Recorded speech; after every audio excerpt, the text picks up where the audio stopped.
Halo, selamat pagi semuanya. Terima kasih sudah join webinar hari ini bareng Transcosmos Commerce dan Mekare Kontak. Perkenalkan, saya Tita yang akan menjadi host memandu webinar dengan topik Dynamic Pricing Tactics for Ramadan Promotion. Nah, hari ini juga kita ada 3 speaker. Yang pertama ada Osada San, CEO Transcosmos Commerce. Lalu kedua ada Henry, Supervisor Seller dari Transcosmos Commerce.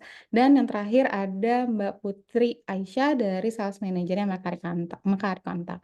Halo, selamat pagi Yosada San, Henry San, dan Mbak Putri. Halo. Alright, so agenda hari ini kita akan ada 3 sesi. Yang pertama itu ada dari Osada San, CEO of Transcosmos Commerce. Lalu sesi kedua ada Mas Henry sebagai Seller Supervisor Transcosmos Commerce. Dan sesi ketiga itu ada dari Mbak Putri dari Sales Managernya Mekari Kontak. Nah, setelah 3 sesi presentasi tadi, nanti akan ada Q&A session. Dan sebelum kita closing itu ada Q&A session. Jadi buat teman-teman yang punya pertanyaan, boleh tulis di kolom Q&A, nanti akan dijawab oleh Osada San, Mas Henry, dan juga Mbak Putri. Oke ya, nah mungkin teman-teman udah tahu, ya bentar lagi kita mau Ramadan. Nah sekarang ini Mas Henry, Osada San, dan Mbak Putri bakalan kasih insight gimana sih buat bikin tactics buat si Ramadan promotion yang untuk naikin salesnya, untuk naikin awarenessnya, trafficnya juga. Oke, boleh di next. Nah, hari ini buat teman-teman yang ikutan webinarnya akan ada nanti setelah webinar ini selesai mengisi feedback form. Lalu buat teman-teman bisa enjoy complimentary consultation dari Transcosmos Commerce Expert dan juga free konsultasi bareng tim Mekari Kontak. Jadi buat teman-teman yang mau konsultasi buat dapetin insight baru tentang e-commerce ataupun tentang Mekari Kontak, jangan lupa isi feedback form di akhir acara ini untuk kita hubungin baik oleh tim Transcosmos Commerce dan juga timnya Mekari Kontak. Boleh di next. Nah, kita masuk ke first session itu dari Pak Osada, dari Osada San. Osada San ini sudah berpengalaman 30 years in the internet industry dan juga sudah berpengalaman 15 years as CEO and CEO of e-commerce related companies. Ada di Hotdeal, Tarat.com, Linkshare, nah sekarang ini Rakuten Advertising. Dan beliau juga sudah spend 9 tahun based in Japan, 6 years in US, and 15 years in ASEAN. Dan juga pernah jadi sales specialist product manager at Microsoft and market analyst at Infocom Research. So, Osada-san, are you ready? Yes, I am. Thank you very All much. right. All right, then without any further ado, please welcome Osada-san.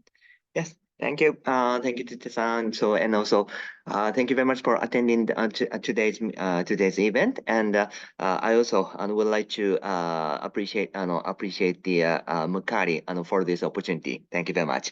So, as you see here, so I am the first generation of the internet. So, yeah. Next slide, please. So firstly, I would like to explain about the current trend in 2024. Yes, next slide, please.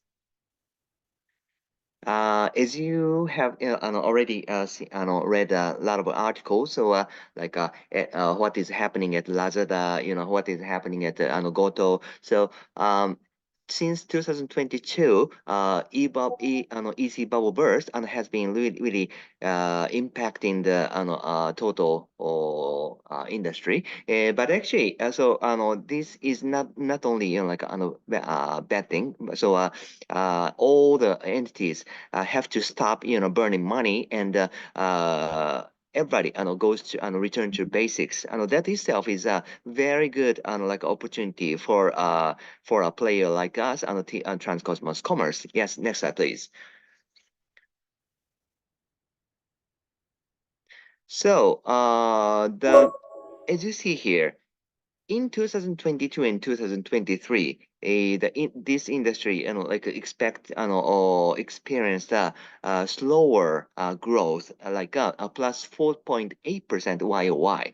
But this year, the industry analyst is expecting a 13.3% YOY for that one, it's the right time to make the next step move. So especially about the uh, live stream commerce and also the some of the DIY e-commerce. Yes, next slide, please. And this is from the Statista.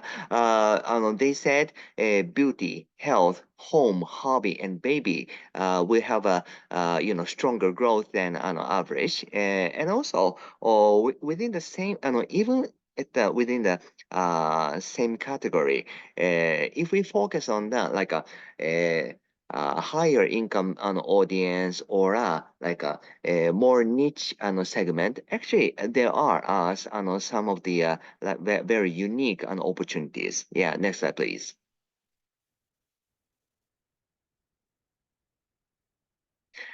And perhaps it was also became a lot of news in between September and October last year. Although there was a ban period for TikTok shops, actually live commerce and also the video commerce is keep growing. And if you see Shopee live stream or something, so the alternative ways are also increasing. So anyway, the importance and also the growth of the live stream and video commerce is also actually this is a very solid trend in 2024. Next slide, please. And what would something that doesn't change for the last 5 years is a omni-channel approach. So already 75% percentage of the purchasers are using the multiple channels before buying. So O2O is a very solid trend in the Indonesian market as well. Next slide, please. And social commerce. So this one is sometimes it's a little difficult to grasp the whole picture, but as you can assume, so social commerce is also another trend that and we cannot ignore. So this is cross entering the markets, marketplaces, SNS are like a this one is still happening, and also the this is generating the newer markets. Next slide, please. And at the top, I mentioned that after the BC bubble burst in second to third quarter of 2022, and also still like some of the marketplaces are doing a layoff or something like that. But it's also true for the newcomers that marketplaces, Tokopedia, Shopee, and Lazada, Bukalapak, blah blah. Those one keep influence in the markets, and at the same time, Shopify kind of Shopify, Magento, those kind of DIY services will gain, and also the more share. So this is already happening from the from Australia, from the US. So this trend is also keep going in 2024. Next slide, please. And another one is actually our company Transcosmos Commerce is a B2C easy player, but more and more our the B2B channel selling the B2C product to B2B players is also increasing. At the same time, B2B players to sell their products in B2C marketplaces, and also the SNS are also increasing, meaning that like a cross entering from B2B and B2C is has been increasing since 2020 or 2020 or 2021. Yeah, next slide, please. So, until here is the like a general trend in 2024, and let me talk briefly about the Transcosmos Commerce. Yes, next slide, please. So Transcosmos Commerce, we are an EC enabler, and we run a brand official online store on behalf of the brands. Next slide, please.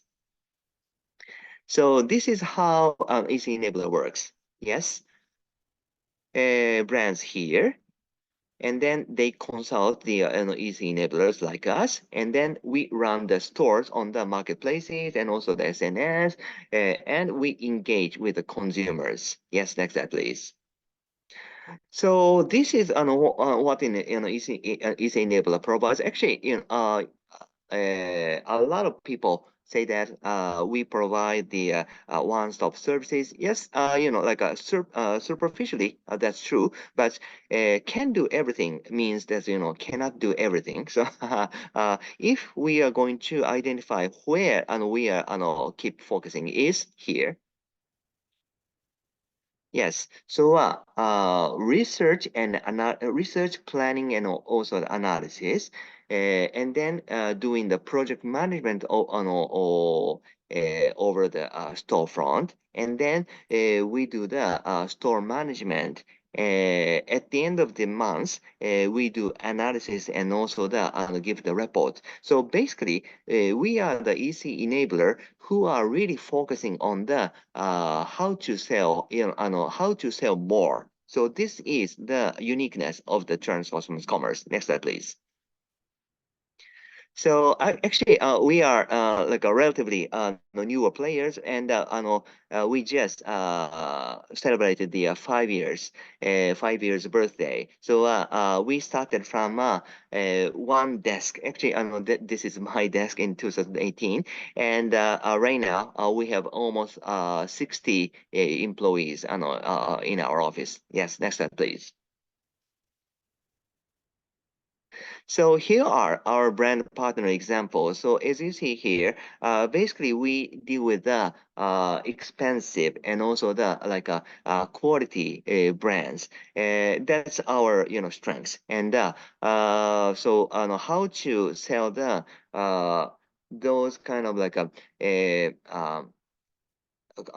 quality and also the high price products in the marketplaces. That is the major stream of our work. Yeah, next slide, please.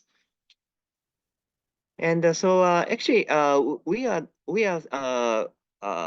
playing like a venture company, a venture e-commerce company in the Indonesian market. But our investor, is a relatively large one, and Transcosmos Group is based in Tokyo, and their overall revenue is more than 3.3 billion, 3 billion US dollar in 2021. Next slide, please. And here are our sister companies all across the world. So 29 countries, and in total, 30,000 employees are working for the Transcosmos Group.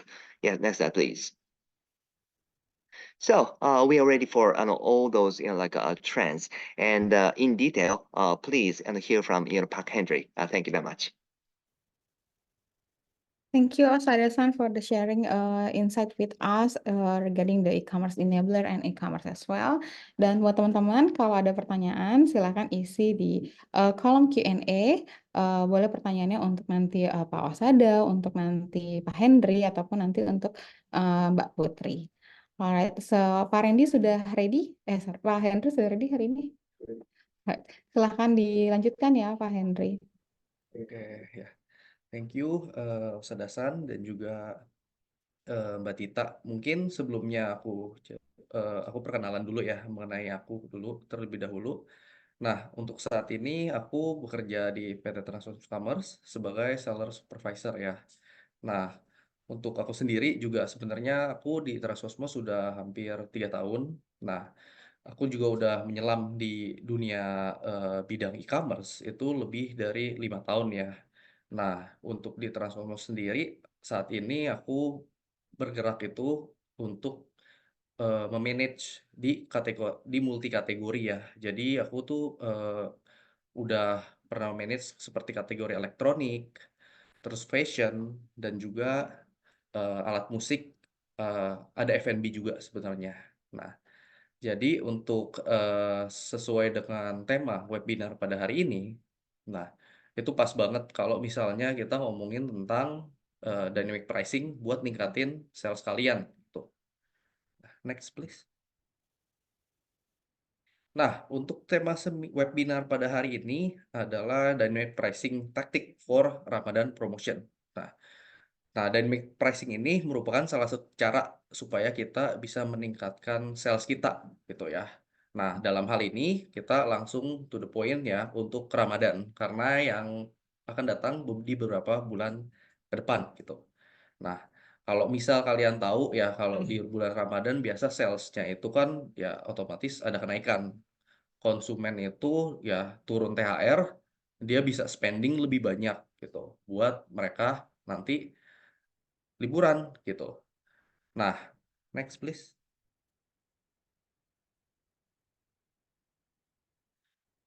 Oke, ini mungkin tadi ya dari author itu aku biasa juga dipanggil Cohen ya untuk di Transaction Commerce. Next lagi. Nah, di sini di dynamic pricing itu kan sebuah strateginya ya, caranya ya.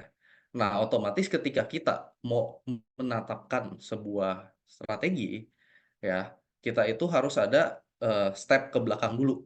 Nah, gimana cara kita nentuinnya? Nah, di sini aku pecah jadi 3.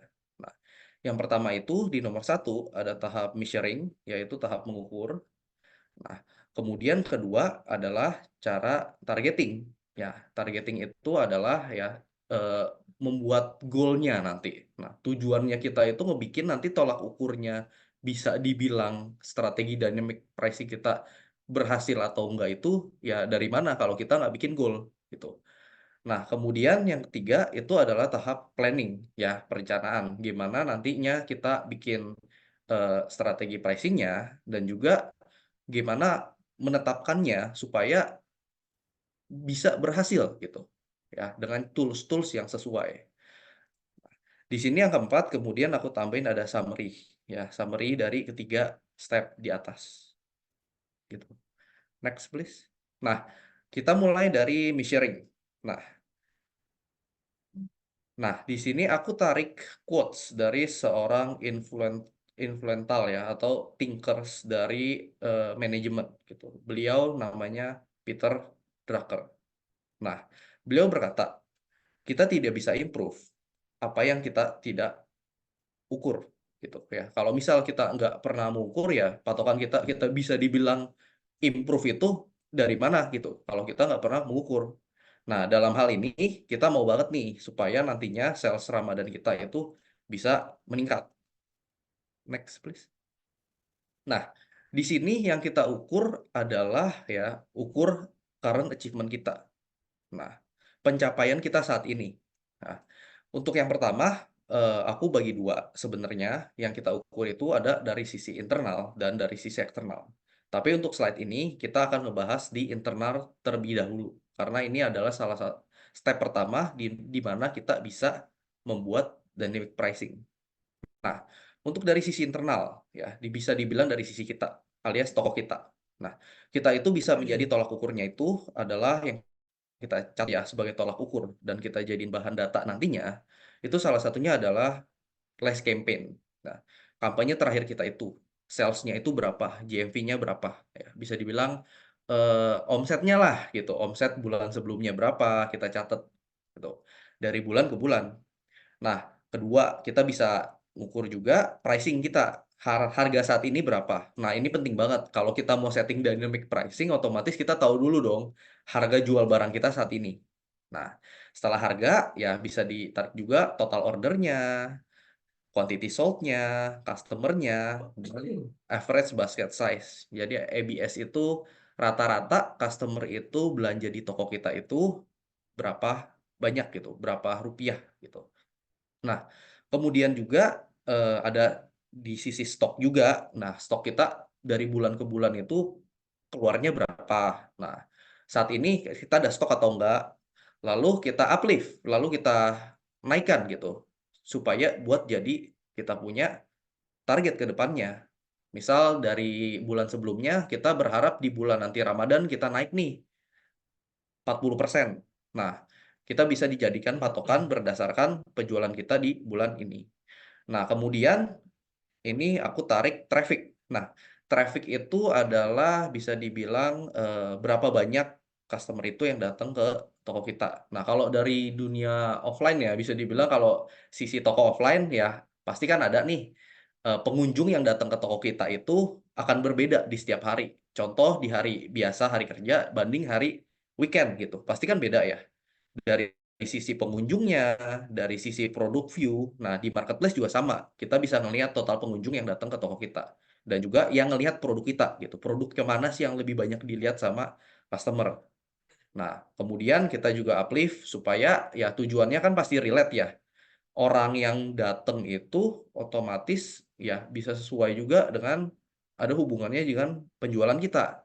Nah, kalau nggak ada yang datang otomatis ya nggak terjual gitu. Contoh, dari yang datang 10 orang, yang melakukan pembelian itu 1 orang. Nah, seperti itu. Kemudian di sini aku tarik juga ada placement. Placement itu adalah penempatan iklan. Nah, di sini ada hubungannya sama traffic. Kalau misalnya kita di toko offline, pasti kan kita caranya itu marketingnya ya offline marketing, itu entah dari banner, dari kita pakai brosur, dan sebagainya gitu. Nah, dari online pun juga sama. Kita bisa naruh yang namanya ads atau iklan ya. Dari toko hijau atau toko oranye itu biasa sama-sama ada fitur iklan gitu di mana kita bisa invest supaya produk kita itu walaupun belum terjual banyak, belum banyak digemari sama orang, tapi bisa ketika orang cari produk, kata kunci produk itu bisa tampil teratas. Nah, itu kita bisa menggunakan fitur ads. Nah, di situ juga placement, aku juga tambahin ini ada voucher yang pernah kita gunakan dan add-on ataupun flash sale atau diskon kilat yang pernah kita join gitu. Bisa kita jadikan tolak ukur kita buat nantinya buat mengukur pencapaian kita saat ini. Kemudian kita uplift, kita targetkan di bulan nanti Ramadan itu kita mau meningkatkan berapa persen. Next please. Nah, di sini aku tarik dari sisi eksternal. Nah, kalau tadi internal, otomatis ketika kita mau bikin dynamic pricing, kita juga harus tahu dong harga kompetitor kita dong. Nggak mungkin kita cuma ngelihat harga kita saat ini. Nah, di sini kita mau ngelihat harga dari kompetitor kita, biar bisa kita bandingkan selisihnya berapa gitu. Kenapa kompetitor kita itu jualan lebih banyak mungkin gitu. Nah, yang pertama dari sisi eksternal itu otomatis ada market price harga pasaran produk kalian rata-rata saat ini. Dan kedua, marketing scheme mereka itu yang mereka gunakan, skema marketingnya itu apa sih gitu. Nah, kemudian ya stok juga karena yang di sini kita ngomongin dynamic pricing, kita bisa nyari opportunity. Apa stoknya rata-rata ini masih ada gitu. Apalagi langka gitu. Kayak contoh sekarang yang mungkin lagi langka itu ya, beras mungkin lagi langka gitu ya. Maka itu harga beras itu bisa naik karena itu adalah opportunity-nya di penjual beras. Ketika demand-nya itu masih banyak, tapi terjadi kelangkaan di market, otomatis itu bisa jadi opportunity kita melakukan dynamic pricing. Nah, dari sini kemudian masih sama, ya, kita nanti uplift juga. Nah, di sini aku tarik juga yang kedua, traffic placement dari kompetitor kalian. Nah, oke, kompetitor kalian itu jualan banyak. Nah, munculnya paling atas nggak sih? Gitu. Ya, biasanya kalau yang jualannya banyak dan reviewnya bagus, itu bakal ketika melakukan pencarian, itu bakal tampil paling atas. Gitu. Nah, hal itu juga yang bisa membuat kalian jadi pendorong hal-hal apa aja yang udah dilakukan kompetitor kalian dari sisi harga, dari sisi gimmick-gimmick yang mereka berikan, ya marketing-marketingnya gitu. Atau jadi jangan-jangan kompetitor kalian itu cuma pakai iklan lagi, jualannya belum banyak gitu. Maka itu bisa teratas. Nah, seperti itu. Next, please. Nah, kalau tadi dari sisi measuring, ya, di mana kita itu mengukur pencapaian kita saat ini, dan ya otomatis jadi informasi dan data buat kita. Nah, di sini berdasarkan pengukuran yang tadi dan juga informasi yang tadi, kita bakal setting target kita, ya, goal. Jadi tujuannya itu supaya kita nanti bisa dibilang berhasil atau enggak setting target kita, itu apa? Nah, next please. Nah, sebenarnya tujuan dari target kita itu ya, lagi-lagi ya target itu adalah supaya, ya sorry, target itu ada. agar supaya semua sumber daya dan upaya kita itu pergi ke arah yang sesuai atau ke arah yang benar. Nah, nanti kan kalau kita mau buka, teman-teman itu buka bisnis ataupun yang kerja gitu, otomatis kan ada tim ya. Nah, di sini kita berharap kita dengan tim kita, karena kita ada goal yang tujuannya itu jelas, kita itu bisa menghitung, membuat perencanaan, dan juga mengkomunikasikan hal tersebut, goal kita itu kepada tim kita. Jadi sama-sama memiliki tujuan yang jelas gitu. Nah, next please. Nah, apa yang harus kita target supaya kita itu bisa membuat dynamic pricing yang sesuai gitu, yang sesuai dengan tujuan kita. Nah, dari gambar kiri bawah ini aku breakdown berdasarkan priority gitu. Nah, dan ini saling berhubungan. Nah, paling bawah itu adalah maximize margin. Otomatis ketika kita bisnis itu ada yang namanya margin. Nah, di sini kalau kita maksimalin ya, itu maksimal bukan dalam arti kita marginnya kita jaga gitu, margin sebesar-besarnya. Karena pada akhirnya ketika kita bikin margin kita gede dan kita nggak gunakan itu buat kayak, kita bisa gunakan buat iklan atau segala marketing gimmick yang bisa kalian buat ya, sales opportunity juga bakal loss gitu kalau margin kita terlalu besar. Siapa yang mau beli kalau ternyata harga kita itu mahal gitu. Nah, di sini yang dimaksud maximize margin itu adalah mengoptimalkan supaya margin yang kita gunakan itu ke arah yang sesuai, agar marginnya tersebut dapat menciptakan di poin kedua itu sales opportunity gitu. Menciptakan supaya customer itu mau beli produk kita. Nah, kemudian dari sales opportunity, semakin banyak sales otomatis akan meningkatkan profit kita. Nah, seperti itu. Pada akhirnya yang namanya bisnis ya profit gitu. Kalau misalnya nggak profit, namanya bukan bisnis, itu badan amal mungkin ya. Kalau bisnis otomatis lebih relate ke profit patokannya gitu. Nah, di sini kalau aku kasih contoh beberapa goal yang biasanya kita bikin, itu yang pertama ada yearly atau monthly GMV. Nah, itu GMV itu kalau di bahasa regulernya itu kayak omset lah. Omset per tahun atau per bulan. Itu bisa jadi tolak ukur kita menciptakan goal berdasarkan data yang sebelumnya. Nah, kedua ya profit. Profit itu adalah laba bersihnya. Nah, ketiga itu goal-goal yang sebenarnya ini direction gitu. Customer loyalty. Gimana sih supaya customer itu loyal gitu buat pakai produk kita. Nah, biasa untuk perusahaan-perusahaan atau brand-brand besar, mereka juga membuat ini sebagai goal mereka. Karena apa ya? Contohnya kalau misalnya kalian lihat ya iPhone gitu. Yang lain itu pada pakai Android. Nah, iPhone itu ya supaya dia bisa survive, salah satunya itu mereka itu mementingkan customer loyalty mereka, supaya yang udah pernah menggunakan iPhone, beli iPhone lagi, seperti itu. Karena yang lainnya ya Android gitu, udah beda lagi gitu marketnya. Nah, kemudian keempat, goalnya itu biasa ada di direction. Nah, arahan dari, bisa dibilang dari atas. Nah, contoh, kalau misalnya kita brand baru, ya targetnya bisa dari berapa banyak di bulan ini customer baru yang udah cobain produk kita. Karena relate-nya itu ke dalam pengenalan brand. Kalau brandnya itu nggak terkenal, ya otomatis customer itu nggak tahu itu produk apa gitu. Nah, kedua juga ada direction, mungkin kalau tadi itu new customer, ada juga new produk gitu. Produk baru berapa banyak sih yang kita targetin buat di bulan ini customer itu mengenal produk baru kita. Nah, kemudian untuk goal yang kelima itu biasanya kita ada other situation. Jadi situation yang saat ini kondisi yang ada. Contoh ya, di gudang kalian itu ada barang yang aging, barangnya udah lama nih nggak keluar keluar dari gudang, udah 3 tahun gitu. Nah, itu bisa jadi goal juga karena kan strateginya itu dynamic pricing ya. Nah, tujuannya itu bisa kayak, oh saya mau keluarin nih barang-barang saya yang lama di gudang gitu. Kemudian juga ada situation itu ada overstock ya, stok berlebih yang nantinya itu akan mempengaruhi investment risk kalian gitu, karena stok kalian terlalu banyak. Nah, nanti gimana nih kalau misal barang yang kalian jual F&B? Nah, takutnya expired nih, udah kebanyakan nih, saya beli terlalu banyak, nanti expired takutnya. Ya kalau bisa nanti kita setting nih dengan cara ya dynamic pricing tadi. Nah, yang keenam itu ada, ini kan goal ya, external data yang seperti tadi Osada-san itu jelaskan.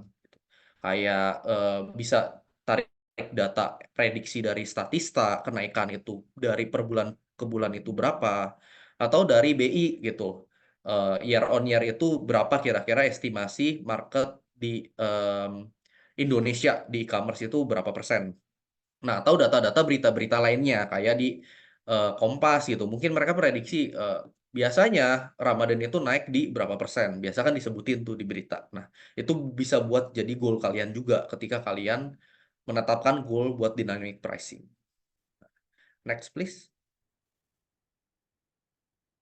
Nah, ini aku langsung masuk untuk gimana cara kita itu membuat dynamic pricing. Nah, ini kan langsung masuk ke action ya. Kalau tadi kan baru kita ukuran, tolak ukurnya, kita kumpulin data, kita bikin goal kita. Nah, sekarang baru kita ngomongin tentang gimana cara kita bikin dynamic pricing gitu. Nah, next. Nah, mungkin buat yang masih belum tahu tentang dynamic pricing itu apa, nah, aku mungkin jelasin dikit gitu. Nah, dynamic pricing itu adalah strategi penempatan manajemen harga di mana bisnis itu dapat menetapkan harga yang lebih fleksibel untuk produk atau layanan mereka berdasarkan permintaan pasar saat ini. Nah, sebenarnya dynamic pricing itu udah digunakan di banyak industri ya, ya walau kalian sadar ataupun nggak sadar gitu. Sebenarnya udah banyak banget pakai dynamic pricing. Nah, salah satunya itu industri yang udah gunakan adalah transportation yang kalau kalian tahu ya Gojek, Grab, kalau di luar Uber. Nah, itu udah gunakan dynamic pricing. Contohnya apa? Kalau misalnya dynamic pricing dari transportation. Nah, ketika rush hour, orang lagi pergi kerja ataupun pulang kerja, itu harganya berbeda kan. Pasti harganya itu lebih mahal dibanding ketika di regulernya gitu. Ketika lagi nggak rush hour, itu lebih murah. Nah, ketika rush hour, itu bakal harganya naik gitu. Nah, kemudian di kedua, industri kedua yang udah menggunakan itu ada di e-commerce. Nah, contohnya itu kalau di luar ya, itu Amazon gitu. Kalau di lokal lokal sendiri, kalau e-commerce itu mungkin kalau kalian lihat toko ijo, toko oren, nah toko biru, nah itu belum menetapkan dynamic pricing ini kalau dari sisi e-commerce-nya. Karena kan yang udah menetapkan itu penjualnya ya, bukan e-commerce-nya gitu. E-commerce-nya cuma nyiapin fitur. Yang nentuin itu kan penjualnya gitu, kayak kita sekarang gitu. Nah, tapi kalau di luar itu Amazon itu turun turun tangan gitu untuk ya kayak mereka itu kayak ada direct purchase beberapa ke langsung ke distributor. Nah, yang ketiga industri adalah yang kita tahu holiday ticketing itu kayak tiket.com ya. Mirip kayak Gojek, cuma bedanya kalau kita beli tiket pas lagi mau musim-musim liburan itu harganya bakal lebih mahal gitu dibanding yang hari-hari biasa gitu. Nah, dan juga yang terakhir itu ada sport and concert ticket. Nah, di sini aku tarik di perusahaan luar yang lebih terlihat dynamic pricing-nya itu StubHub. Nah, itu mirip sama persis. Jadi ketika tiket konsernya itu udah mulai jarang, itu harganya biasa makin mahal gitu. Nah, seperti itu. Nah, di sini mungkin aku jelasin juga benefit atau kenapa sih kakak kita harus bikin dynamic pricing, kenapa nggak statik aja gitu ya. Orang suka nggak suka ya beli aja harga sekian gitu. Nah, sebenarnya dynamic pricing ini ada banyak benefitnya. Nah, ya oleh karena itu ya industri-industri lain itu gunakan gitu. Kalau misalnya nggak ada benefitnya ya aku rasa perusahaan-perusahaan gede kayak yang di sebelah kiri itu nggak akan gunakan. Nah, benefit yang pertama itu adalah increase buat kita menaikkan revenue gitu, buat naikkan pendapatan kita. Nah, kemudian kedua ada di competitive advantage. Nah, kalau harga kalian itu statis, sedangkan kompetitor kalian itu dynamic, itu ya aku sebagai penjual kalau harga di toko A itu lebih mahal daripada harga toko B pada saat itu, aku otomatis beli di toko B karena udah pasti jelas lebih murah gitu. Nah, ketiga efisien inventory management. Nah, di sini gimana maksudnya adalah supaya stok kita di gudang itu lebih efisien gitu. Kita lebih mudah buat mengeluarkan stok-stok kita agar ya stok di gudang kita itu nggak terlalu banyak stok yang udah lama nggak keluar gitu. Nah, jadi kalian dari sisi mungkin kalau kalian itu toko beli ke distributor, nah otomatis beberapa distributor itu targetin. Kalau bisa beli minimum sekian nih, nanti aku kasih diskon lebih gitu. Kalau kalian beli udah minimum gitu. Nah, di sini kalau kita punya yang namanya dynamic pricing, kita bisa mengoptimalkan hal tersebut supaya stok kita itu lebih cepat keluar. Nah, otomatis ketika kita beli barang dari distributor ataupun dari brand, itu bakal lebih banyak per bulannya. Nah, otomatis kalau lebih banyak mereka bisa ngasih kita diskon atau harga spesial itu lebih besar juga gitu. Nah, yang terakhir itu benefit yang terakhir adalah supaya kita bisa meningkatkan eh, kepuasan pelanggan kita. Nah, supaya mereka lebih loyal belanja di toko kita juga. Next, please. Nah, di sini aku mungkin jelasin strategi apa aja yang kita bisa gunakan untuk dynamic pricing. Mungkin sebelum masuk ke situ, buat yang kalian kurang ngerti itu, apa benefitnya dari dynamic pricing. Nah, di sebelah kiri bawah itu aku masukin gambar. Nah, ada 2 gambar. Yang pertama itu ada gambar static pricing. Nah, untuk gambar static pricing, kalau kalian lihat, itu ada yang namanya price and demand, karena itu yang berhubungan buat menentukan harga. Nah, untuk static pricing itu, harga yang kita tetapkan adalah single price point. Harganya itu ya satu jenis gitu. Nah, kalau misalnya demand-nya itu banyak, otomatis harusnya logically customer itu akan lebih tertarik ke harganya itu diturunkan. Ya, nah, akan tapi dengan kita ya harga kita cuma statik, nah ini banyak banget sales opportunity yang tadinya kalian itu bisa kalian buka yang namanya nego. Nah, tapi kalian itu cuma netapin single price point ya, nggak bisa nego gitu ya.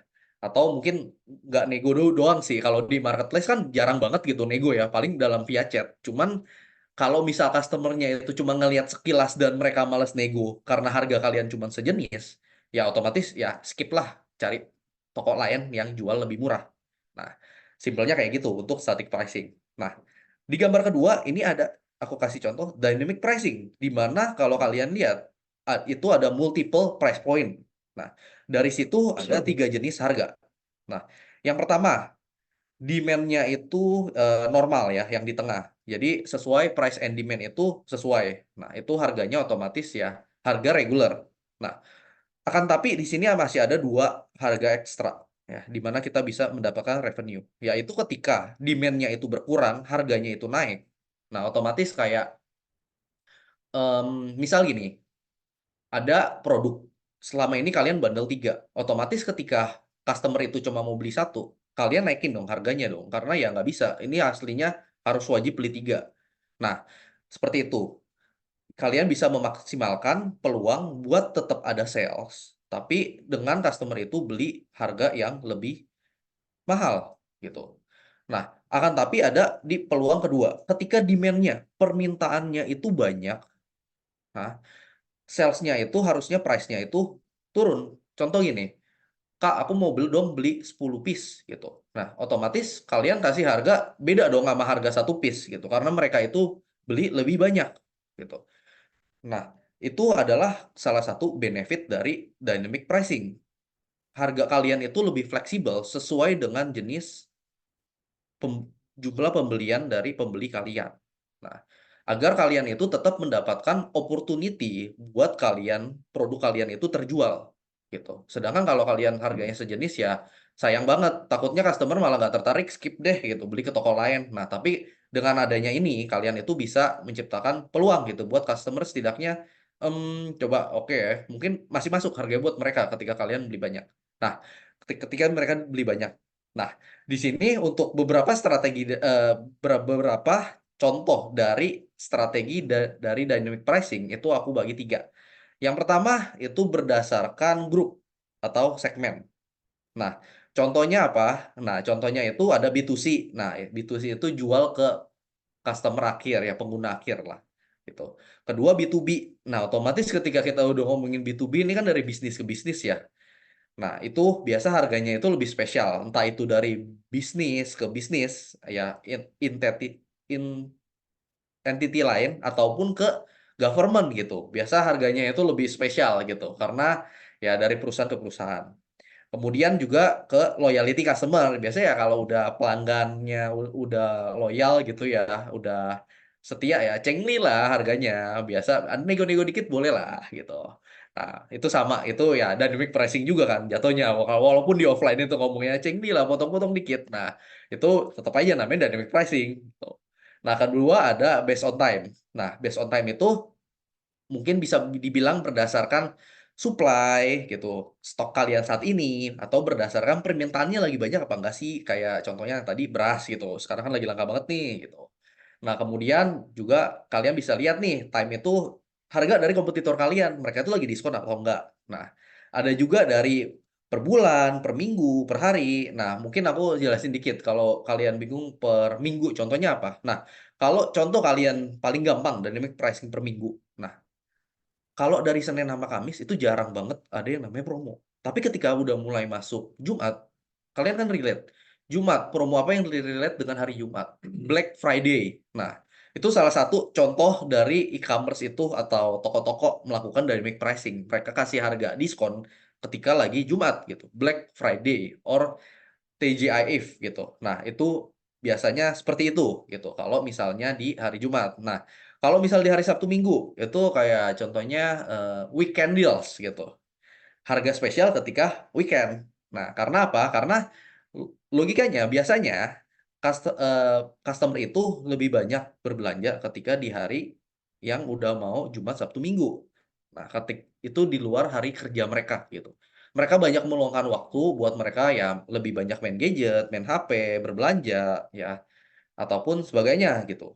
Nah, compare juga aku kasih contoh mungkin per bulan ya. Per bulan yang salah satunya ketika Ramadan.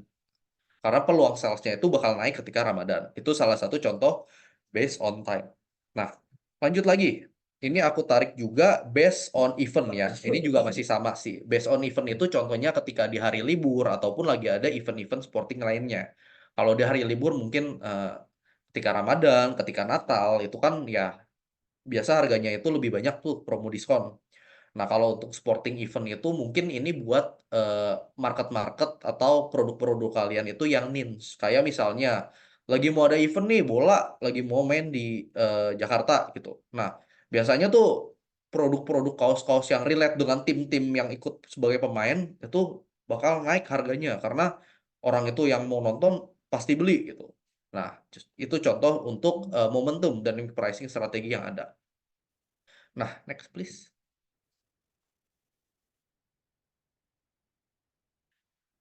Nah, ini aku mungkin share beberapa tips gimana sih supaya dynamic pricing kita itu bisa direalisasikan, dibuat sebagai action gitu.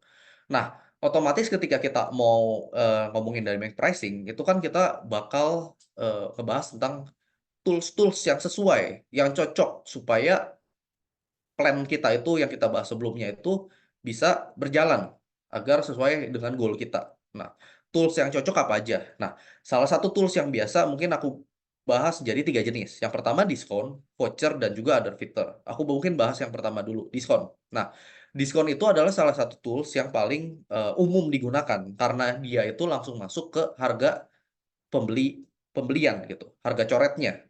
Nah, di sini untuk diskon tools yang ada dari e-commerce itu ada regular diskon.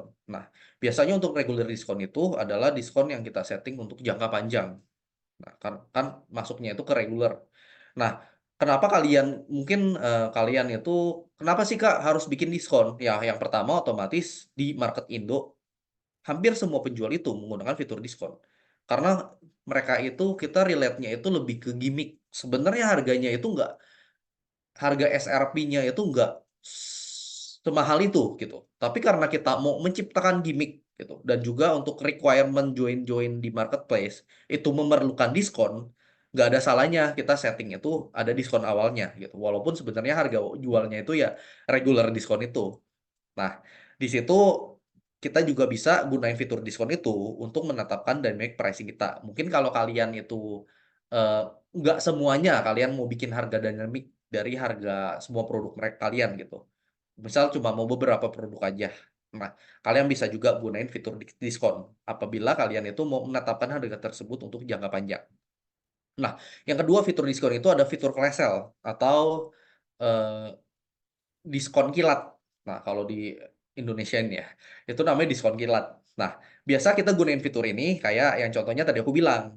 Kalian mau bikin diskon tapi jangka pendek. Kalian mau bikin weekend deals di Sabtu Minggu only atau di Jumat only. Karena fiturnya itu bakal memberikan sisa waktu diskon kalian itu berapa lama lagi. Sehingga customer itu bakal buru-buru gitu mau melakukan belanja produk kalian.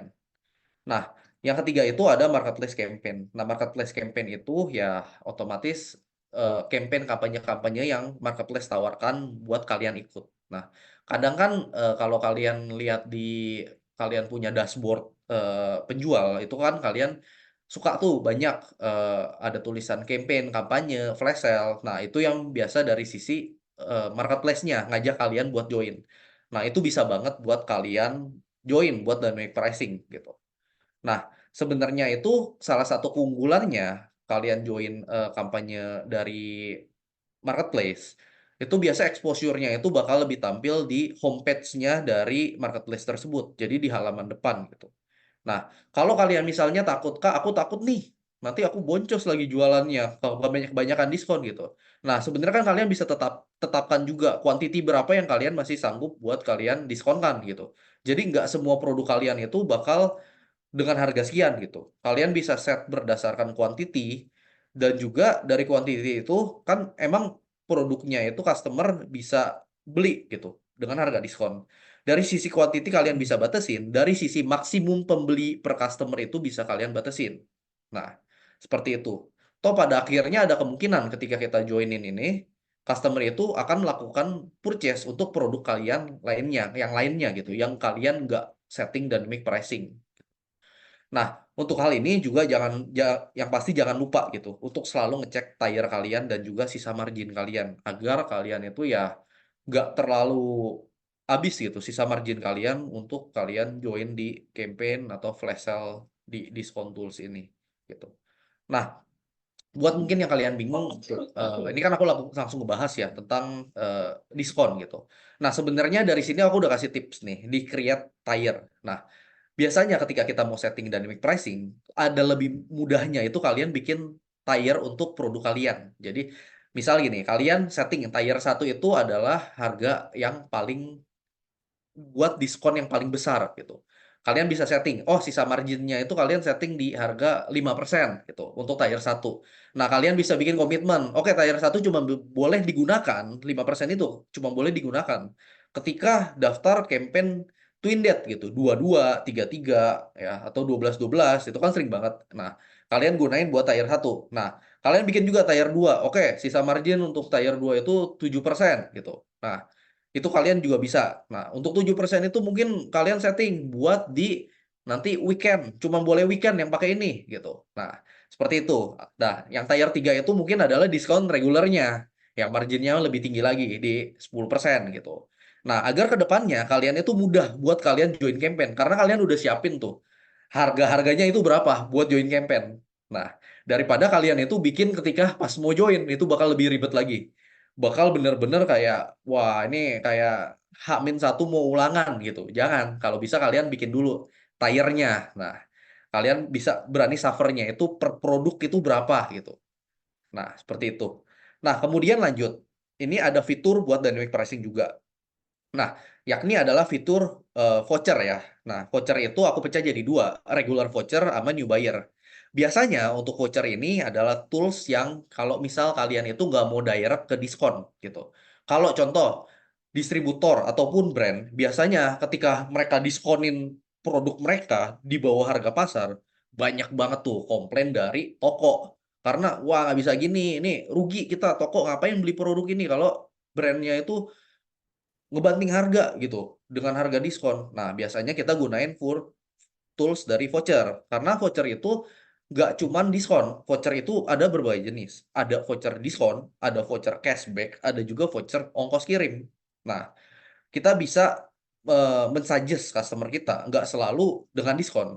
Kadang itu cashback itu mereka tertarik kok gitu. Apalagi ibu-ibu gitu yang sebenarnya ibu-ibu belanja kayak, Pak, aku mau dong belanja buat kebutuhan rumah tangga nih harganya sekian. Nah, sebenarnya bapaknya nggak lihat tuh, oh ada voucher cashback buat ibunya belanja lagi gitu 100.000 buat di spending lagi 100.000-nya.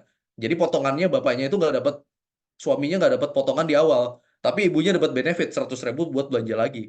Nah, itu bisa banget mereka gunain voucher regular. Jadi sebenarnya laku aja gitu untuk yang cashback. Nah, dan juga untuk ongkos kirim. Nah, ongkos kirim ya itu benefit lain lah di luar diskon ataupun cashback. Nah, jadi customer mungkin yang produknya itu besar atau berat itu bisa dapat benefit dari potongan ongkos kirim yang kalian berikan dalam bentuk voucher. Nah, sebenarnya voucher ini juga bisa kalian tools buat kalian gunain buat meningkatkan ABV dari customer kalian. Contoh gini, kalian tahu rata-rata customer kalian itu belanja 100.000.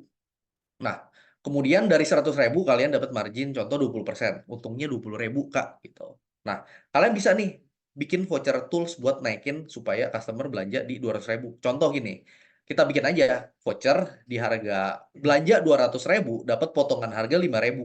Nah, otomatis kalian akan suffer nih margin di 5.000 rupiah, tapi sebagai gantinya karena customer itu mau dapat diskon, mereka itu harus belanja 200.000 dulu, mereka belanja 200.000, nah margin yang kalian dapat, kalian keluarin 5.000, untungnya kan tetap aja di 35.000 gitu.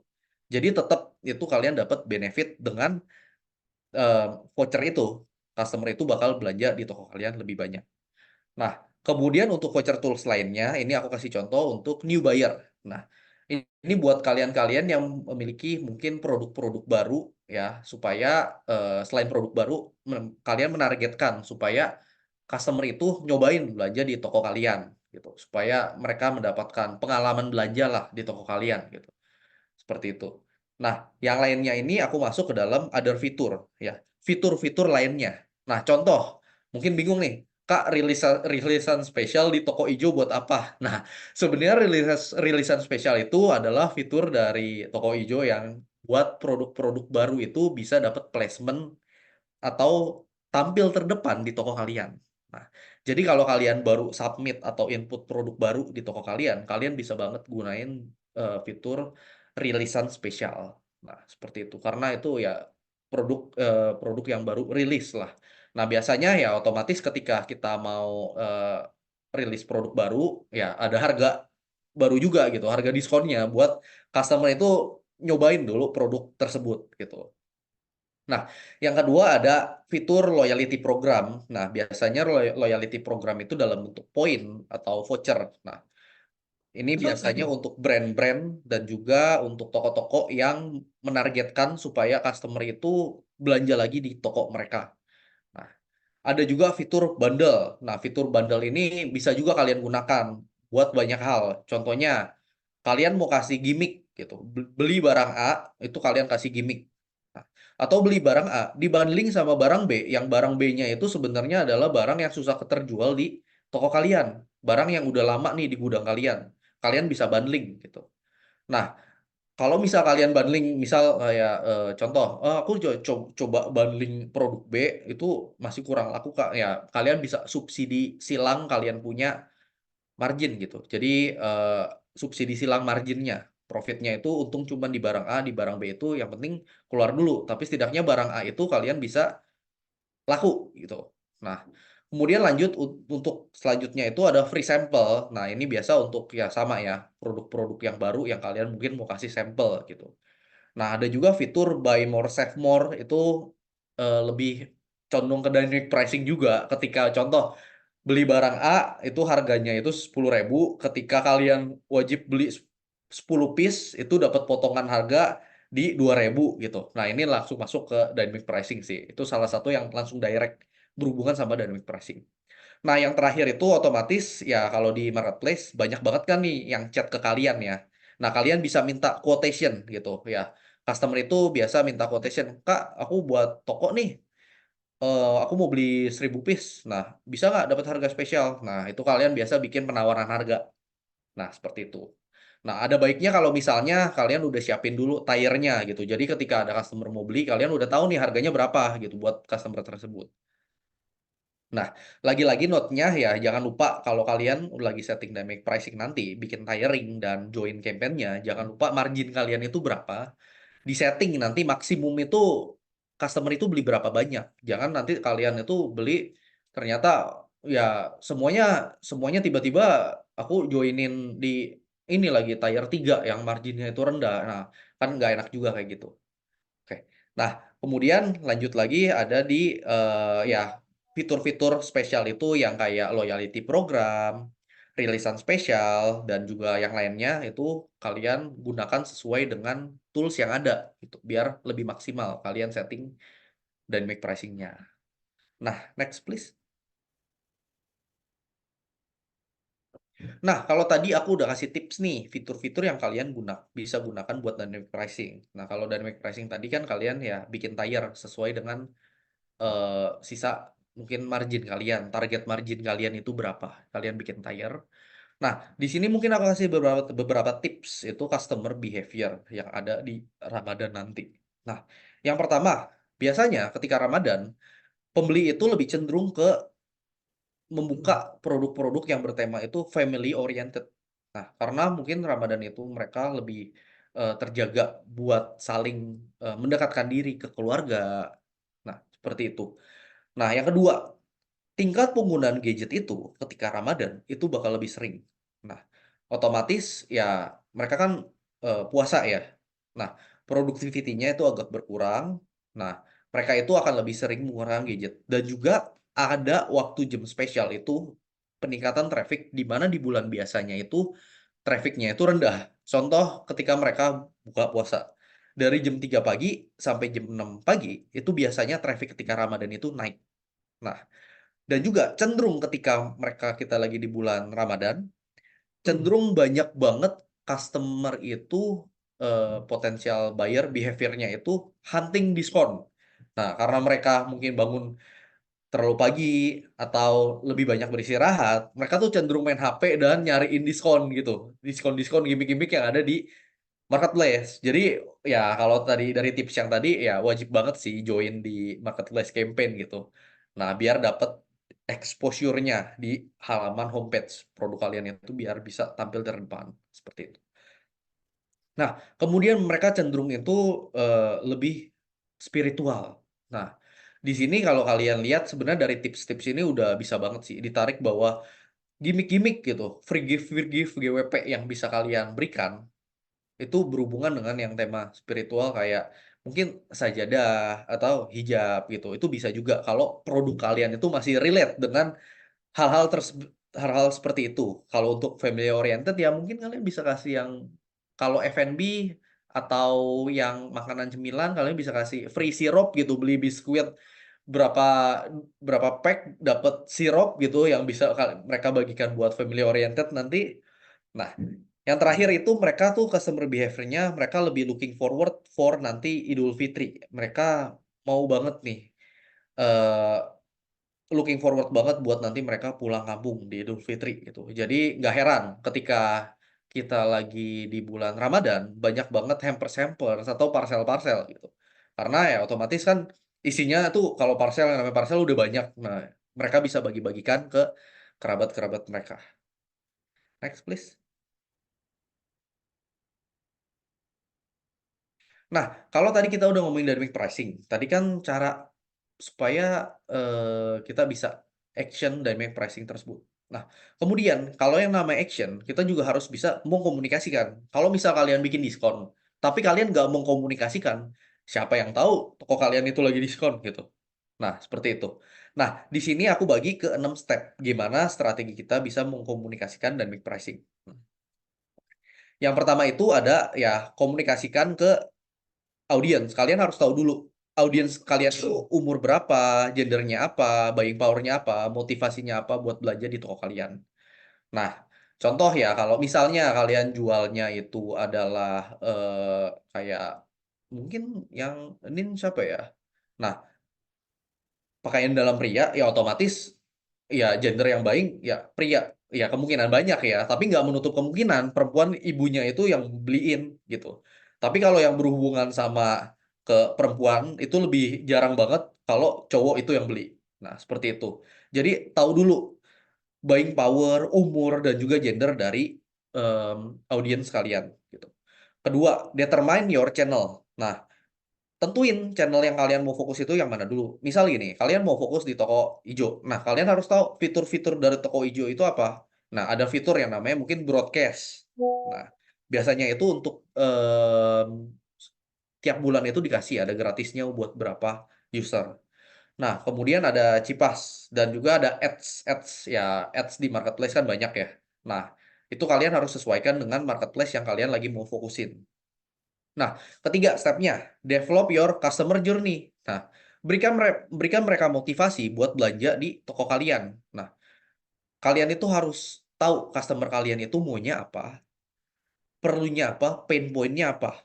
Nah, contoh, kalian tahu produk kalian itu besar, gitu. Otomatis masuk ke volume pengiriman. Nah, mereka customer kalian itu bakal harus keluar ongkos kirim itu lebih banyak. Nah, otomatis yang secara nggak langsung yang relate, mereka itu perlu ya subsidi ongkos kirim. Nah, itu untuk kalian harus join ongkos kirim, program ongkos kirim dari marketplace ataupun yang berhubungan sama tersebut.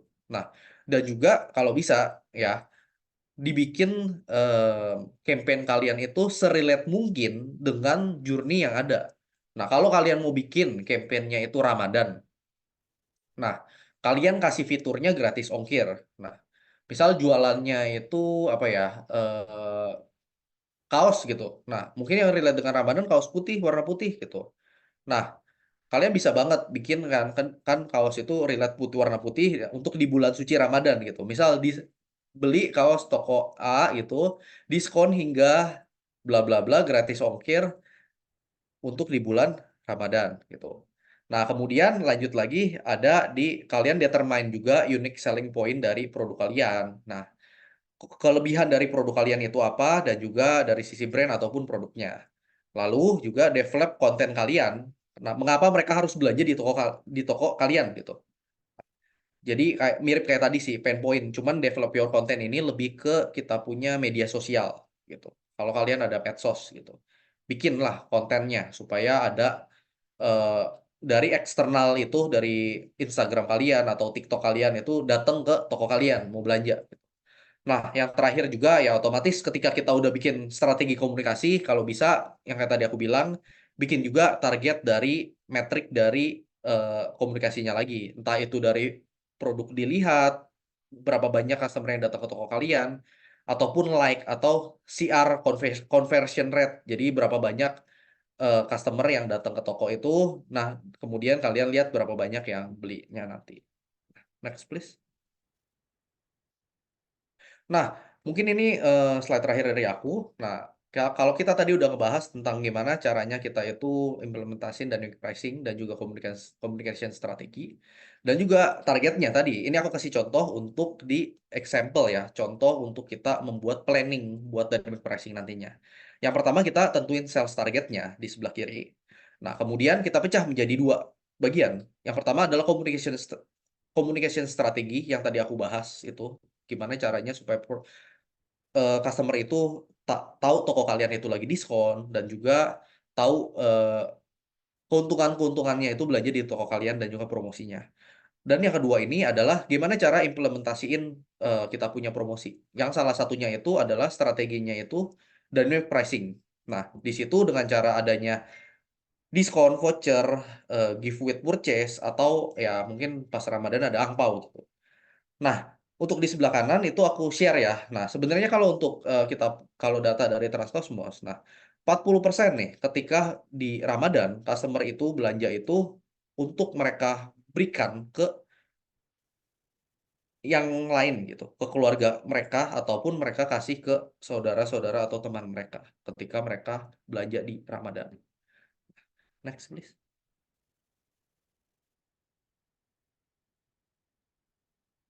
Nah, oke, mungkin ini yang terakhir. Ini aku bakal nge-summary-in ya, gimana step yang tadi kita udah bahas. Nah, untuk step pertama itu adalah kita measuring, mengukur. Nah, kalau tadi kita udah ukur, ya sebenarnya tujuannya itu gimana kalau kita nggak ukur itu, ya kita nggak tahu nih bakal improve apa enggak. Nah, oleh karena itu kita mau ukur dulu pencapaian kita saat ini. Ya, kita punya sales, kita punya current inventory condition, ataupun kompetitor kita. Nah, itu dimulai selalu awali dengan tahap mengukur gitu. Kemudian dari data ukuran kita yang tadi, measuring, kita bisa membuat targeting gitu. Nah, tujuannya apa? Ya, supaya effort kita dan juga kita punya resource itu ke arah yang sesuai. Nah, agar kita juga bisa mengkomunikasikan ke tim kita. Dan yang terakhir, itu ada tahap planning. Gimana tadi kita mau bikin strategi, kita punya mau gunain tools yang tepat, supaya kita punya goal itu tercapai agar juga opportunity-nya itu kita bisa maksimalkan. Nah, seperti itu. Next, please.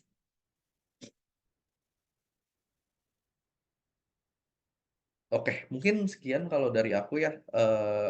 Thank you buat kalian yang udah mengikuti webinar dari aku. Bisa lanjut, Mbak Rizka? Thank you Mas Henry untuk insight-nya, ini super lengkap banget tentang gimana cara setup dan lalu strateginya sampai example untuk bikin dynamic tactics untuk Ramadan, spesial Ramadan ini dikasih contoh langsung sama Mas Henry-nya. Oke, nah ini nanti kalau buat teman-teman buat pertanyaan, kalau misalnya ada pertanyaan untuk Pak Henry atau untuk Osadasan yang tadi di sesi pertama, boleh isi di kolom Q&A. Nanti kita akan jawab di sesi Q&A ya. Oke, lalu kita ada speaker terakhir dari Mekari Kontak, ada Mbak Putri, Sales Manager dari Mekari Kontak. Nah, Mbak Putri ini sudah berpengalaman 3 tahun lebih untuk membantu memberikan solusi tepat bagi berbagai industri. Contohnya untuk membantu 150, kurang lebih 150 perusahaan untuk bantu yang produktivitas dan performa sales maupun after sales dengan produk Mekari Kontak. Nah, Mbak Putri sudah ready kah untuk presentasinya? Iya, udah. Ini suaranya jelas kan ya? Jelas. Oke, dipersilahkan ya Mbak Putri. Oke, bisa di next saja. Oke, mungkin tadi dari Kohen itu lebih membahas terkait strategi dan ininya ya, perencanaannya. Nah, kalau di sini mungkin aku akan ngebahas terkait dengan toolsnya yang bisa mensupport strategi yang tadi dijelaskan, gitu. Nah, di sini mungkin belum terlalu ini ya, belum terlalu lumrah omnichannel tuh apa sih gitu. Nah, sebenarnya omnichannel itu suatu sistem yang ada gitu ya untuk kita bisa memusatkan semua sosial media chat itu ke dalam satu dashboard aja gitu. Jadi ke satu software aja. Nah, di mana hal tersebut itu bisa lebih membantu nih untuk mengefisiensikan gitu ya, untuk lebih efektif juga untuk balas-balasin chat dan juga monitoring gitu. Jadi nanti di satu dashboard itu kita bisa monitoring chat, bisa balas chat itu dari berbagai sosmed juga gitu. Misalkan WhatsApp, kemudian Instagram direct message, Facebook Messenger, Tokopedia, Twitter, Facebook, seperti itu. Nah, di sini pun untuk purpose-nya, dia bisa multi-purpose ya, bisa untuk marketing sales ataupun customer service after sales-nya nanti gitu. Jadi nanti itu nanti itu kita bisa memusatkan semua chat itu ke dalam satu aplikasi aja. Gitu. Bisa di next. Nah, kenapa sih kita harus aware nih terkait omnichannel gitu? Karena mostly Indonesia itu sangat aktif untuk bersosial media gitu. Contohnya kayak WhatsApp itu pasti kalau kita mungkin chat gitu ya dengan teman, dengan yang lain, pasti kita mostly menggunakan WhatsApp gitu. Karena mereka kebanyakan sudah pasti menggunakan WhatsApp kayak gitu. Terus juga Instagram, Facebook itu pun juga salah satu presentasi sosial media yang cukup tinggi di Indonesia gitu. Makanya kita sebagai bisnis juga harus bisa adaptasi nih terkait digital ini gitu, dunia digital ini gitu. Mungkin dari ads, dari sosial media dan lain-lain. Bisa di next.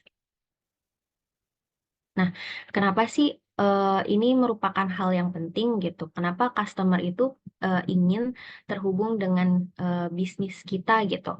Karena di sini dari customer sendiri itu dia pasti melihat customer experience-nya. Apakah customer experience-nya itu memuaskan atau tidak gitu.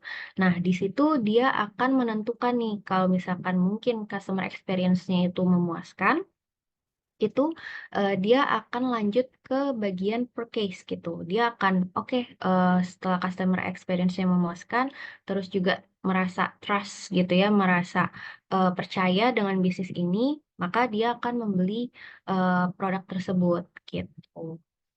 Kemudian juga untuk interaksi dua arah itu bisa lebih memikat ya antara bisnis dan juga customer, karena nantinya kan kita sebagai bisnis juga pasti follow up kan. Kalau misalkan, oh ini jadi beli nggak Bu gitu, jadi ini nggak Bu, ini stoknya tinggal segini loh gitu. Kita bisa kirim reminder juga ke mereka, kayak gitu.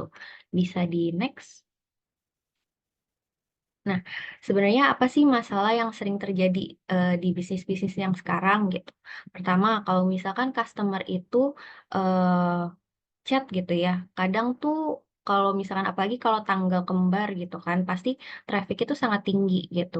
Terus efeknya jadi respon dari bisnis tuh bisa lambat karena mereka nggak menyiapkan tools itu dengan baik gitu. Jadi kayak nomornya mungkin dipisah-pisah gitu kan. Jadinya customernya bingung mau chat ke nomor yang mana. Jadinya pembagian beban chatnya itu berbeda nih antara satu admin dengan admin lainnya gitu. Jadi bisa berat sebelah.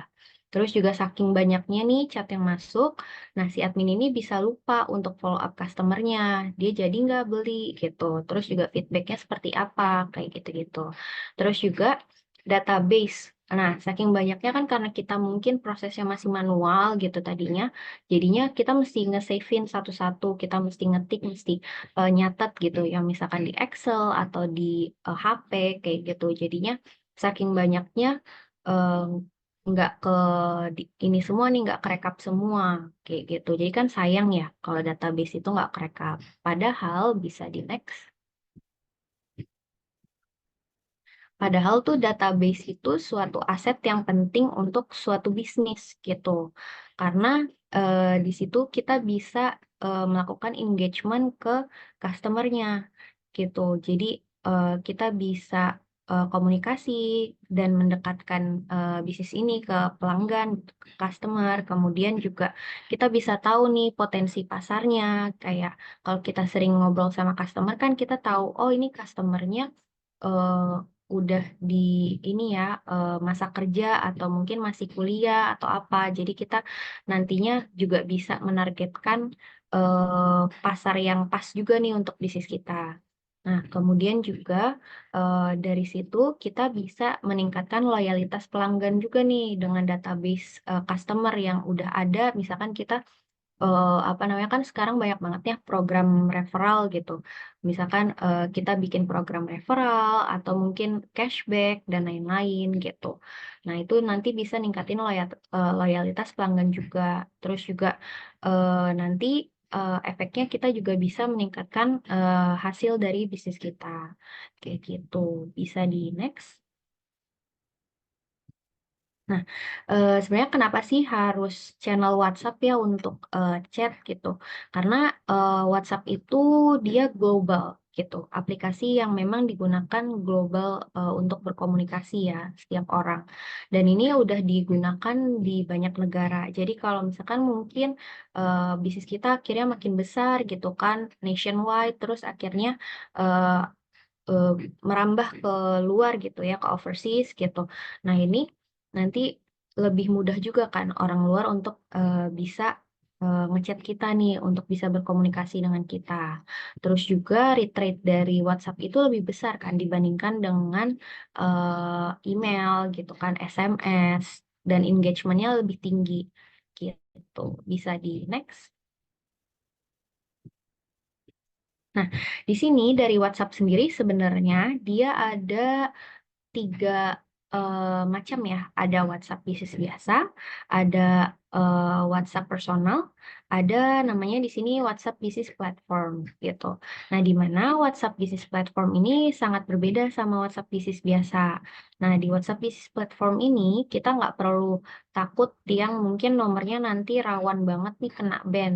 Karena di sistem broadcast WhatsApp bisnis platform itu sudah resmi. Kadang kan ada juga ya bisnis-bisnis mungkin yang pakai WhatsApp bisnis biasa, terus nanti pakai extension yang tidak resmi. Nah, makanya itu efek-efek yang bisa kena ban gitu. Jadi, eh, karena si WhatsApp ini mendeteksi adanya anomali gitu. Misalkan, basically WhatsApp bisnis bisa ngirim cuman ke 200 nomor gitu. Tapi ternyata WhatsApp bisnis ini bisa ngirimnya ke langsung 1000 nomor atau lebih gitu. Makanya itu rawan kena ban gitu. Nah, nanti kalau yang WhatsApp Business Platform ini itu aman karena kita udah ngikutin TNC dari WhatsApp-nya sendiri gitu.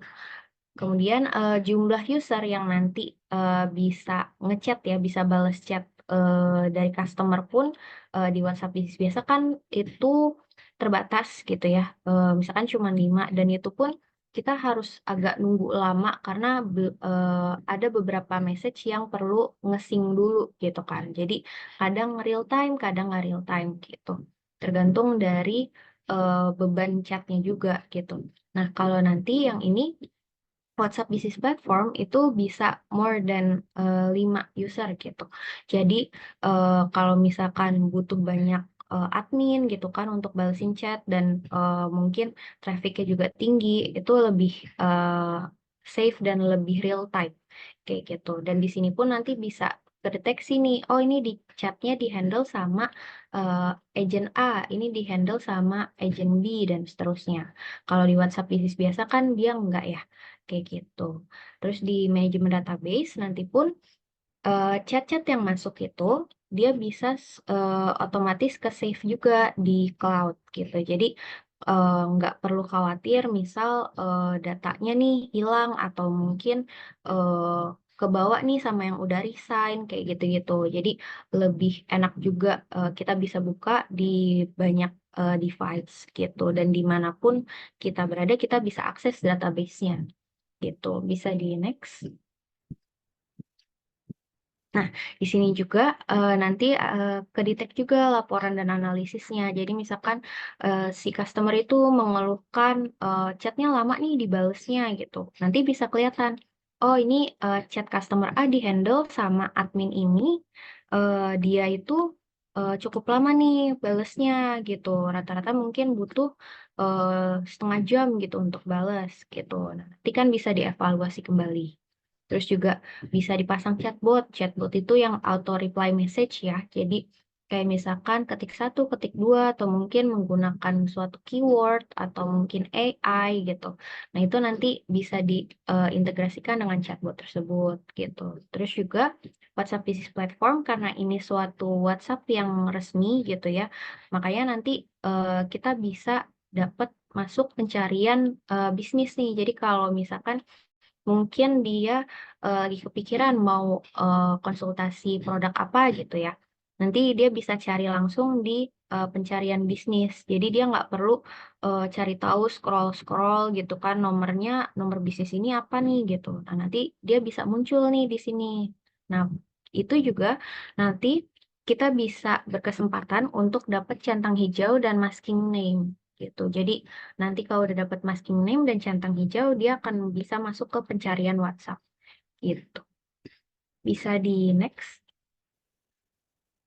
Nah, di sini untuk customer relationship gitu ya, untuk WhatsApp marketing itu tools yang juga bisa membangun hubungan dengan pelanggan ya. Karena kalau kita misalkan melakukan broadcast gitu kan WhatsApp marketing dari situ kan pasti customer-nya bisa langsung bales kan kalau misalkan mereka interest nih dengan promo-promo yang kita kirimkan gitu. Sedangkan kalau misalkan SMS atau email itu pasti reply rate-nya sangat rendah gitu dibandingkan dengan WhatsApp gitu. Bisa di next. Nah, ini yang tadi aku maksud untuk pencarian WhatsApp. Jadi sekarang tuh di WhatsApp kita udah bisa cari nih bisnis-bisnis yang udah centang hijau gitu, yang resmi. Jadi nggak perlu, jadi dari sisi customer pun dia trust-nya tuh tinggi gitu, kepercayaannya tuh tinggi ke bisnis tersebut. Karena udah resmi nih, udah kalau misalkan ada nomor selain itu mungkin kayak bisa dianggapnya sebagai one atau apa kayak gitu. Bisa di next.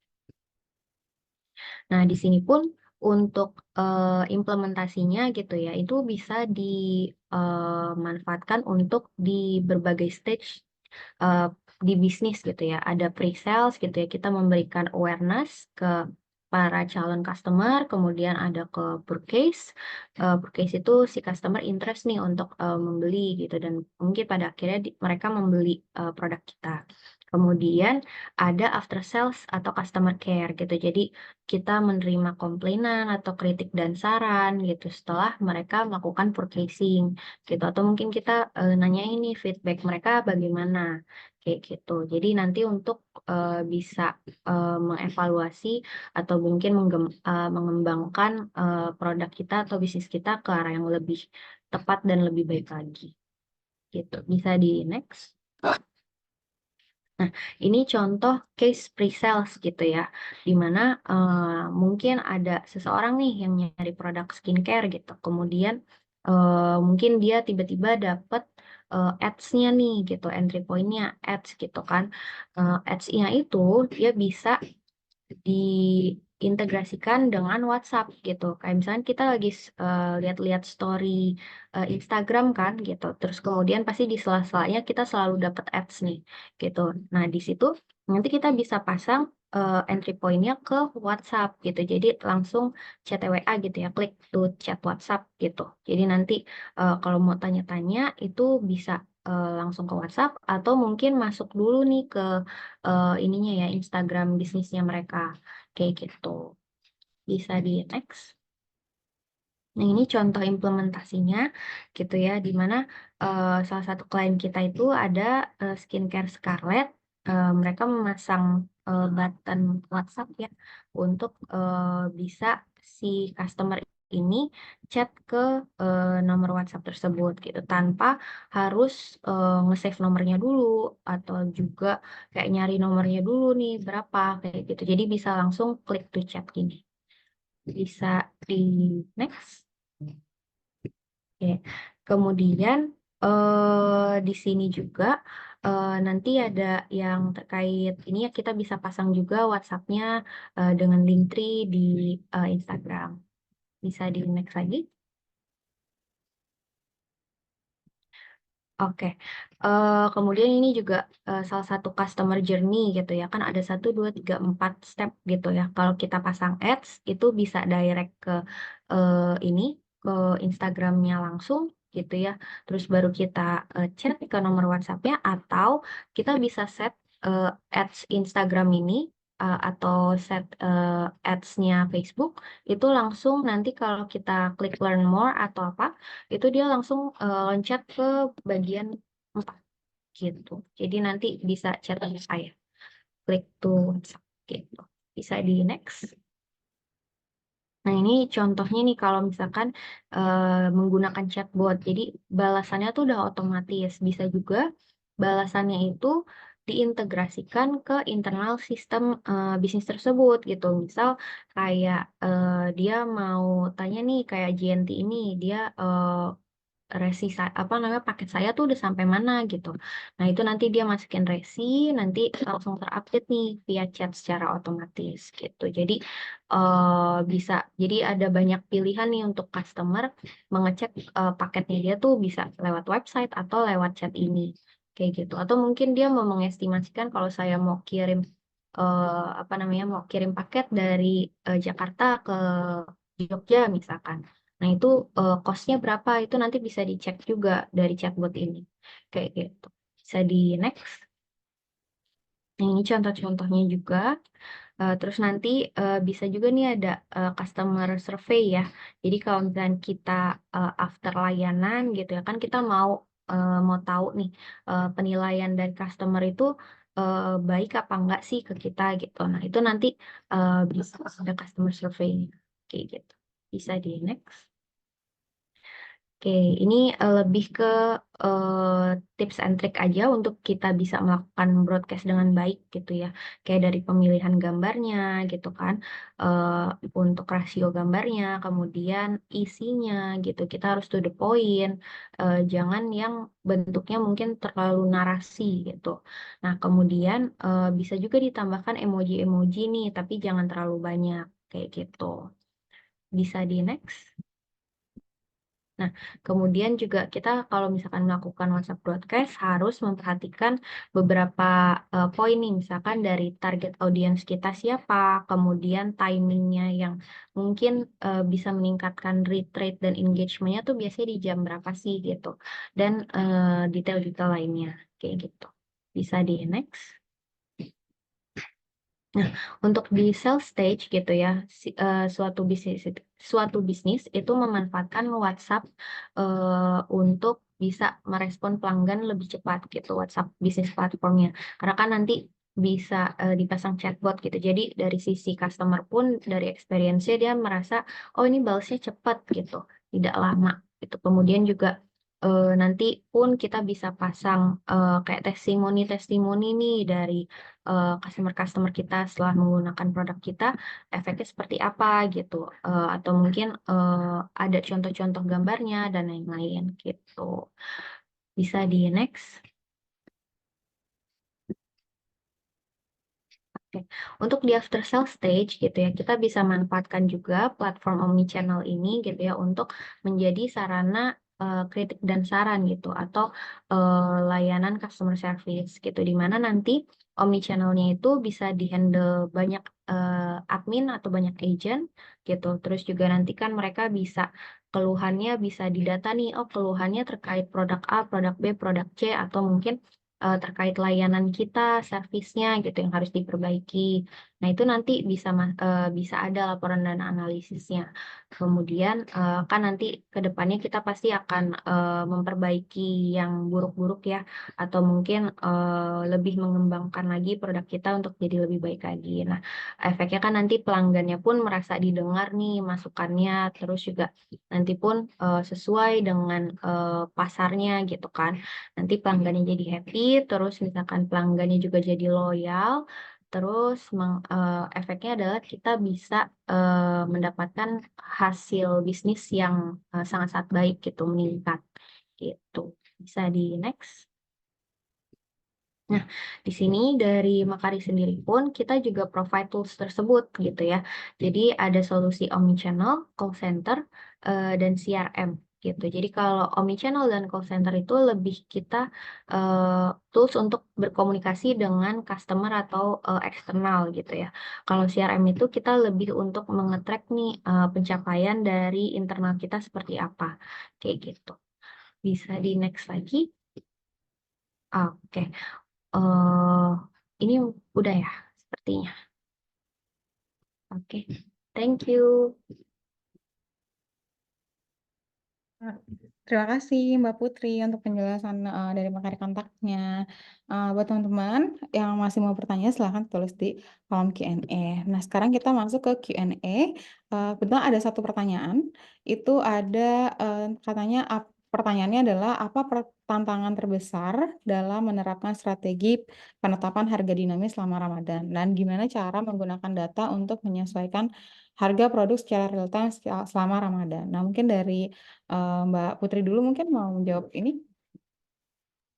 Hmm, sorry, pertanyaannya tantangan terbesar ya. Mm-mm. Kalau untuk sebenarnya kan kita tahu ya kalau biasanya Ramadan itu buat industri retail, F&B itu pasti naik gitu. Cuman yang agak gambling adalah di luar industri-industri yang kita tahu itu akan naik gitu. Jadi masih kadang belum kebaca nih untuk ininya gitu ya, untuk seefektif apa sih kita menerapkan hal tersebut. Takutnya kan kalau misalkan kita udah dinamis, tapi ternyata demand-nya sedikit gitu kan, jadinya kita yang cukup rugi gitu.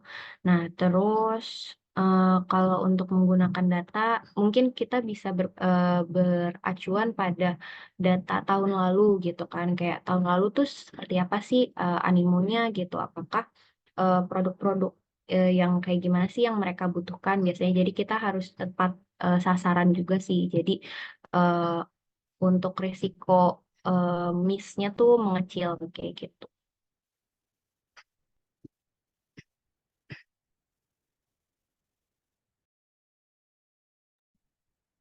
Mungkin dari aku ya, kalau aku pribadi untuk strategi dynamic pricing itu salah satu tantangan terbesarnya itu waktu kita melakukan pengumpulan data seperti yang tadi Mbak Putri bilang. Jadi kalau misalnya dari kalian itu, oh ya, jadi kalau misalnya dari kalian itu udah ada data, apalagi tahun lalu ya, di mana apple to apple, Ramadan to Ramadan. Nah, itu lebih bagus lagi kalau kalian bisa kumpulin data tersebut. Nah, kenapa aku bilang salah satu tantangan terbesar itu pengumpulan data? Ya, pertama kalau misal produk kalian itu banyak jenis gitu. Nah, jenisnya itu beragam, kalian toko gitu. Nah, itu kan otomatis kalian harus cari harga dari kompetitor kalian. Nah, satu persatu per jenis gitu. Nah, kemudian kalian juga perlu melakukan juga selain pengumpulan itu evaluasi. Nah, biasanya kalau dalam bisnis kalian jualan barang yang sama, otomatis marginnya itu kompetitor dan kalian itu kalian bisa bandingin kan. Kira-kira mereka itu bermain di harga berapa, ambil margin berapa persen gitu. Nah, dari situ kalian bisa ngecek satu persatu yang mana yang kita bisa kompet, yang marginnya kita itu masih masuk. Nah, di situ kita bisa setting harga dan make pricing, di mana nanti dari harga yang kita setting itu yang kita jadiin main top SKU, top produk kita di toko kita, yang kita mainin buat berkompetisi. Tapi untuk yang harganya itu nggak masuk, alias kita nggak bisa ngikutin margin dari kompetitor kalian, kompetitor yang lain gitu, karena mereka itu udah kalau kita cek ini dia minus gitu, suffer. Nah, otomatis kalian nggak usah ikut nyemplung di permainan harga dan pricing dari kompetitor kalian. Jadi kalian fokus dulu yang mana yang kalian bisa compete. Nah, mungkin dari aku itu sih kalau untuk tantangan terbesar ya. Oke, thank you Mas Henry. Ini ada pertanyaan terakhir sebelum kita closing. Apakah penerapan dynamic pricing ini memerlukan effort yang besar? Terus bisa nggak sih dilakuin automation untuk proses ini? Mungkin dari Mas Henry dulu. Nah, kalau yang tadi dynamic pricing itu memerlukan effort besar atau enggak, itu tergantung dari toko kalian. Apakah toko kalian itu jualannya itu punya margin yang sama atau enggak gitu. Marginnya itu sama atau enggak. Jangan-jangan kalian ambil dari distributor yang beda-beda. Jadi marginnya itu beda-beda. Nah, kalau misal marginnya itu ternyata sama gitu atau produk kalian dikit. Nah, itu bisa banget digunain automation. Contoh gini, kalian jualan minuman. Nah, minuman itu kan ya kalau di e-commerce itu paling kalian bikin strategi per botol satuan, bundling 3, bundling 12, bundling 24. Nah, di situ kalian bisa bikin automation. Ketika kalian bundling 24, itu kalian mau spare margin itu di berapa, di bundling 12 mau spare margin berapa, itu bisa banget. Kalian pakai rumus Excel juga pasti bisa kalau untuk yang eh, produknya itu sejenis. Tapi kalau produk kalian beragam gitu, beda-beda nih produknya, toko serbaguna gitu, bermacam-macam. Itu kalau kalian mau lebih bagus lagi, aku saranin itu per produksi. Jadi kalian bisa maksimumin ya produk yang mana yang mau kalian push supaya bisa ngambil market dari kompetitor kalian. Ya, itu kan tujuannya juga dynamic pricing ya, supaya bisa ngambil market dari kompetitor gitu. Kalau kalian produknya stand alone yang nggak ada pesaing ya, kayaknya nggak gitu perlu dynamic pricing. Cuma kalau yang tujuannya dynamic pricing kan supaya kita bisa increase sales, otomatis ya kita ambil market dari kompetitor kita. Ya, itu sih kalau dari aku. Oke, thank you Mas Henry. Mungkin Mbak Putri ada yang mau menambahkan? Sebenarnya kita tinggal milih tools yang tepat aja sih, kayak misalkan tadi kata Kohen itu menggunakan Excel atau mungkin ada yang suatu software yang bisa langsung automated gitu kan. Kalau misalkan dari yang Makarik sendiri itu, misalkan kita mau broadcast nih ke setiap orang, tapi promonya beda-beda gitu ya, itu bisa dengan sekali kirim gitu. Jadi nanti dari Excel itu tinggal kita isi, misalkan si customer A dapat promo A, terus customer B dapat promo B gitu. Nah, itu dengan sekali kirim tuh mereka bisa menerima pesan marketing juga yang beda-beda kayak gitu sih. Oke, thank you yang Mbak Putri dan Mas Henry. Akhirnya mungkin boleh di next slide-nya dulu. Ini kita udah sampai di endingnya webinar hari ini. Terima kasih sudah join webinar hari ini. Dan untuk feedbacknya mohon di-scan atau klik linknya.